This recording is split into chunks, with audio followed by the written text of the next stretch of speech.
देखा 5 दिसंबर सन 2025 SIR farm भरा था, बड़ी ज़रूरी है।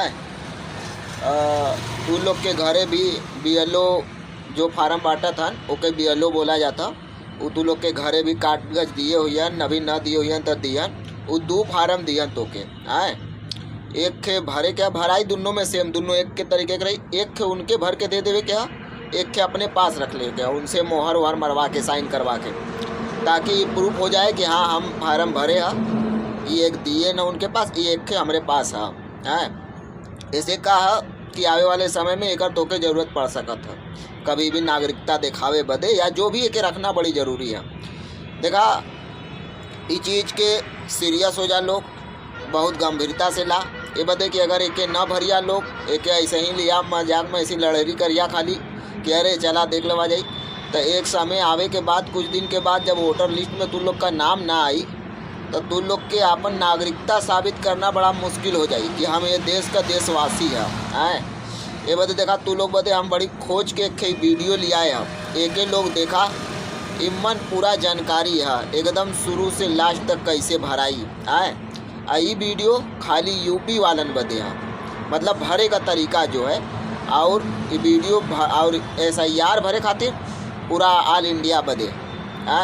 ये वीडियो के देखा लोग बहुत ज़रूरी है। ये बदे कि और सब चीज़ बदे तू लोग टाइम निकाला का था, फालतू वीडियो देखिया 10 मिनट आधी घंटा, ये 8 या 7 मिनट का वीडियो है, एक जरूर देखा ठीक।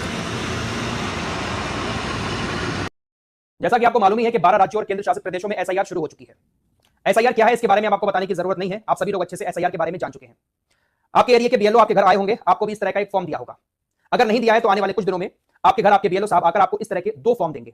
एक व्यक्ति को 2 फॉर्म दिए जाएंगे और दोनों फॉर्म एक जैसे हैं और एक ही तरीके से दोनों फॉर्म को भरना है। जो भी डिटेल डाली जाएगी एक फॉर्म में वही डिटेल हमें दूसरे फॉर्म में डालनी है और उसके बाद BLO साहब को देकर उनके सिग्नेचर करवाकर एक अपने पास रखना है और एक कॉपी BLO साहब को देनी है। अब सबसे बड़ी प्रॉब्लम यह है कि ये फॉर्म तो हमें मिल चुके हैं, लेकिन बहुत सारे लोग ऐसे हैं जो इनको ठीक से भर नहीं पा रहे हैं। गांव एरिया में तो लोग एक दूसरे के पास भाग रहे हैं कि इसमें क्या डिटेल देनी है, कौन कौन से डॉक्यूमेंट्स इसमें लगाए जाएंगे, कौन कौन से डॉक्यूमेंट्स की डिटेल इसमें भरी जाएगी। वैसे तो ये फॉर्म बहुत आसान है, बहुत आराम से आप इसको अपने घर पर भर सकते हैं, लेकिन फिर भी लोग काफी ज्यादा परेशान हो रहे हैं। तो आइए मैं आपको बहुत आसान तरीके से इस फॉर्म को भरना बताता हूं, कैसे भरा जाएगा। आपको भी किसी की जरूरत नहीं पड़ेगी, आपके घर अगर BLO साहब फॉर्म लेकर आएंगे आप खुद ही अपने घर पर इसको बहुत आराम से भर सकते हैं, जो तरीका मैं आप लोगों को बता रहा हूं। इस फॉर्म को भरने से पहले आपको 2003 की SIR यानी 2003 की वोटर लिस्ट निकलवानी पड़ेगी। वोटर लिस्ट का जो पहला पेज होगा जिसमें सारी डिटेल दी होगी, आपकी विधानसभा क्या है, आपका जिला क्या है, तो वो पेज आपको निकलवाना है और आपका नाम जिस पेज नंबर पर है वोटर लिस्ट में वो पेज आपको जरूर निकलवाना है। वो कैसा होगा मैं आपको अभी आगे दिखा रहा हूं। और ये 2003 की वोटर लिस्ट आपको कहां से मिलेगी, आपके BLO साहब जो आएंगे उनके पास ही होगी। पहली चीज आप उनसे लेकर फटाक से उसकी फोटोकॉपी करवा लें। अगर BLO साहब के पास नहीं है और BLO साहब आपको नहीं दे रहे हैं तो एक लिंक मैं डाल रहा हूं डिस्क्रिप्शन में और कमेंट बॉक्स में, पहला कमेंट है उसमें एक लिंक होगा, उस लिंक पर आप क्लिक करके पहले आप अपने डिस्ट्रिक्ट का नाम डालें, उसके बाद आपका जो विधानसभा है उसका नाम डालें। सर्च करेंगे पूरी लिस्ट आपके सामने आ जाएगी। आपका जो गांव है, आपका जो एरिया है उसका नाम भी आपको देखने को मिल जाएगा। डाउनलोड के ऑप्शन पर क्लिक करके कैप्चा डाल के डाउनलोड आप वोटर लिस्ट को 2003 की कर सकते हैं। हालांकि ये जो लिंक मैं डाल रहा हूं ये सिर्फ उत्तर प्रदेश के लोगों के लिए है, बाकी लोग अगर डाउनलोड करना चाहते हैं तो इलेक्शन कमीशन की वेबसाइट पर जाकर 2003 की वोटर लिस्ट SIR डाउनलोड कर सकते हैं। उसकी कॉपी निकलवाकर आप अपने पास रखें, उसके बाद ही इस फॉर्म को भरें। एक और जरूरी बात, फॉर्म भरने से पहले आप अपने इस फॉर्म की फोटोकॉपी जरूर करवा लें, क्योंकि अगर ये फॉर्म भरते टाइम गलत हो गया तो आपको दोबारा दूसरा फॉर्म नहीं मिलेगा। क्योंकि ये जो फॉर्म आ रहा है ये हमारे फोटो के साथ आ रहा है, जो हमारा फोटो पुराना वाला वोटर लिस्ट में था उसी फोटो के साथ और हमारे नाम के साथ आ रहा है। अगर ये गलत हो जाता है तो दूसरा फॉर्म आपको नहीं मिल पाएगा। इसलिए इसको भरने से पहले कम से कम 2 फोटोकॉपी जरूर निकलवाकर एक्स्ट्रा रख लें। अगर एक गलत हो जाता है फॉर्म तो हम दूसरे फॉर्म को ठीक से भर सकें। आइए मैं आपको इसको भरना सिखाता हूं, भरना कैसे है। कुछ इस तरीके का फॉर्म देखने को मिलेगा। आपकी फोटो जो पुरानी वाली वोटर लिस्ट में थी वो यहां पर देखने को मिलेगी। आपको यहां पर अपनी नई फोटो लगानी है, जो आपने अब खिंचवाई होगी पासपोर्ट साइज फोटो, वो यहां पर लगानी है। आपका नाम और आपकी विधानसभा, आपके क्षेत्र का नाम पहले से ही यहां पर प्रिंट किया हुआ होगा। तो सबसे पहले आपको अपनी यहां पर डेट ऑफ बर्थ लिखनी है, जन्म तिथि। उसके बाद दूसरे ऑप्शन में आपको आधार संख्या लिखनी है। वैसे तो ये ऑप्शनल है, लिखेंगे तब भी सही है, नहीं लिखेंगे तब भी कोई बात नहीं है। तो आप यहां पर अपने आधार नंबर जरूर लिख दें। उसके बाद मोबाइल नंबर डालें अपना, फिर आप अपने पिता का नाम यहां पर डालें। पिता का नाम डालने के बाद अब यहां पर जो कॉलम है इसमें काफी लोग कंफ्यूज हो रहे हैं। पिता अभिभावक का EPIC संख्या यदि उपलब्ध हो। अब ये EPIC नंबर क्या है ये जानना बहुत जरूरी है। आपके जो फादर हैं, आपके जो पिताजी हैं, उनको भी इस तरह का एक फॉर्म मिला होगा। तो आप यहां कॉर्नर पर जाकर देखेंगे आप अपने फादर के फॉर्म पर, तो यहां पर EPIC नंबर उनका लिखा हुआ होगा। अगर यहां पर नंबर नहीं लिखा हुआ है तो आपके वालिद का जो पहचान पत्र है, आपके पिता का जो वोटर ID कार्ड है, तो उस वोटर ID कार्ड पर ये EPIC नंबर लिखा होगा। इंग्लिश में EPIC लिखा जाएगा और ऐसे लिखा होगा EPIC। तो ये नंबर आपको यहां पर डालना है, पिता अभिभावक का EPIC नंबर। उसके बाद आपको अपनी माता का नाम लिखना है, माता का EPIC नंबर उनके भी यहां फॉर्म में लिखा हुआ होगा। जो आपकी माता का फोटो है यहां पर लगा हुआ, उनका यहां पर EPIC नंबर लिखा हुआ होगा, ठीक है। वो आपको यहां पर माता के आगे डाल देना है। आपकी अगर शादी हो गई है, आपकी बीबी है तो अपनी बीबी का नाम लिखें, या आपके शौहर है तो अपने शौहर का नाम यहां पर लिखें, हस्बैंड का नाम, और उसका भी EPIC नंबर यानी EPIC नंबर जो पहचान पत्र में होगा या फॉर्म में होगा, वो नंबर आप यहां पर डाल दें। ये कॉलम क्लियर हो गया। अब आते हैं इन दो कॉलम पर। सबसे बड़ी कंफ्यूजन इन्हीं दोनों कॉलम में है।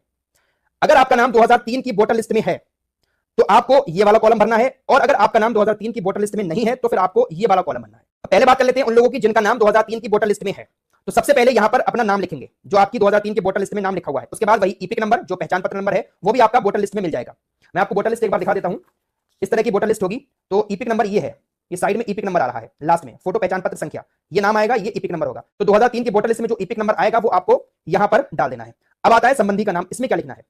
संबंधी के नाम में अगर आप मर्द हैं तो आपको अपने पिता का नाम लिखना होगा, संबंध लिखना होगा पिता, जिला क्या है आपका वो लिखना होगा, राज्य क्या है आपका उत्तर प्रदेश या मध्य प्रदेश जो भी है वो लिखना होगा, विधानसभा आपकी क्या लगती है, विधानसभा का आपका नाम लिखना होगा। उसके बाद आता है विधानसभा निर्वाचन क्षेत्र की संख्या। ये क्या चीज है, यहां पर क्या चीज लिखनी है? इसके लिए आपने जो वोटर लिस्ट निकलवाई होगी उसका जो पहला पेज होगा उस पेज पर आपको यहां पर लिखा हुआ दिखेगा विधानसभा क्षेत्र की संख्या। जैसे मेरी 41 दिखा रहा है, तो आपकी जो संख्या होगी वो कॉर्नर पे ही लिखी होगी। आपको यहां पर अपने विधानसभा निर्वाचन क्षेत्र की संख्या लिखना है। उसके बाद भाग संख्या, भाग संख्या भी आपको यहां कॉर्नर पर देखने को मिल जाएगी। ये पहला पेज है वोटर लिस्ट का 2003 की। आपकी जो लिस्ट होगी आपका यहां पर भाग संख्या कुछ और हो सकता है, तो आपको यहां पर भाग संख्या लिखनी है। उसके बाद क्रम संख्या, क्रम संख्या में आपको अपना नाम ढूंढना है कि आपका नाम कौन सा है, और उसके बाद ये जो क्रम संख्या लिखी है ऊपर, ये क्रम संख्या है। आपके नाम के आगे जो भी क्रम संख्या होगी वो आपको इस क्रम संख्या के कॉलम में लिख देनी है। बस आपको इतना ही करना है। ये कॉलम नहीं भरना है अगर आपका नाम 2003 की वोटर लिस्ट में है, और अगर आपका नाम 2003 की वोटर लिस्ट में नहीं है तो फिर आपको ये कॉलम छोड़कर ये वाला कॉलम भरना होगा। जैसे मैं अपना एग्जांपल लेता हूं कि मेरा नाम 2003 की वोटर लिस्ट में नहीं है, तो मैं अपने पापा का नाम इस कॉलम में भरूंगा, क्योंकि मेरे पापा का नाम 2003 की वोटर लिस्ट में है। तो सबसे पहले मैं अपने पापा का नाम यहां पर लिखूंगा, उसके बाद उनका ईपिक नंबर लिखूंगा, उसके बाद संबंधी का नाम, यहां पर मैं अपने दादाजी का नाम लिखूंगा, यानी पापा के पिताजी का नाम, और उसके बाद संबंध क्या आएगा, पिता, यानी दादाजी हमारे पापा के पिताजी हुए, तो संबंध में पिता आएगा। जिला लिखा जाएगा, राज्य का नाम लिखा जाएगा, और वही विधानसभा क्षेत्र का नाम। उसके बाद यही मैंने आपको अभी यहां बताया था, जो निर्वाचन क्षेत्र की संख्या, भाग संख्या और ये क्रम संख्या। तो ये कॉलम भी ऐसे ही भरा जाएगा। तो सेम ऐसे ही दोनों कॉलम भरे जाएंगे। अगर आपका नाम 2003 में है तो ये वाला कॉलम भरें, और नहीं है तो अपने पापा की डिटेल इस कॉलम में भरें। तो इस तरीके से आप बहुत आसानी के साथ घर पर ही अपने इस फॉर्म को भर सकते हैं। किसी के पास जाने की जरूरत भी नहीं पड़ेगी। बस आपको 2003 की वोटर लिस्ट निकलवानी है, उसका पहला पेज निकलवाना है, और उसके बाद पीडीएफ में आपका नाम जिस पेज नंबर पर होगा वो पेज नंबर निकलवाकर अपने इस फॉर्म के साथ उसको अटैच कर दें। चाहे आपका नाम 2003 की लिस्ट में है या नहीं है, लेकिन इस वोटर लिस्ट को आप फॉर्म के साथ जरूर अटैच करें। और अगर आपका नाम 2003 की लिस्ट में नहीं है तो आप अपना एक आईडी प्रूफ भी इस फॉर्म के साथ लगाएं। बीएलओ साहब आपको बता देंगे, नहीं बता रहे हैं, लेकिन फिर भी आपको एक आईडी अपनी लगानी है, चाहे वो पासपोर्ट हो या बैंक पासबुक हो या कोई भी ऐसा सरकारी डॉक्यूमेंट्स, वो आप अपने इस फॉर्म के साथ अटैच करके बीएलओ साहब को दें, उनके इस फॉर्म के साथ अटैच करके बीएलओ साहब को दें, उनके सिग्नेचर कराकर एक कॉपी जो है वो अपने पास भी रखें। 2 फॉर्म भरे जाएंगे, दोनों एक जैसे होंगे। तो बहुत आसान है, किसी के पास जाने की जरूरत नहीं है, और इसको भरना बहुत जरूरी है। इसको हल्के में ना लें, बहुत जरूरी है इसको भरना। अगर आप इसको नहीं भरेंगे तो हो सकता है कि आपका नाम वोटर लिस्ट में ना आए, हो सकता नहीं आएगा ही नहीं, और अगर नाम नहीं आएगा तो शायद आपको अपनी नागरिकता साबित करने में भी दिक्कत आ सकती है। इसलिए इस फॉर्म को हल्के में ना लें, जरूर भरें। कोई भी और दिक्कत आती है तो आप लोग कमेंट बॉक्स में पूछ सकते हैं।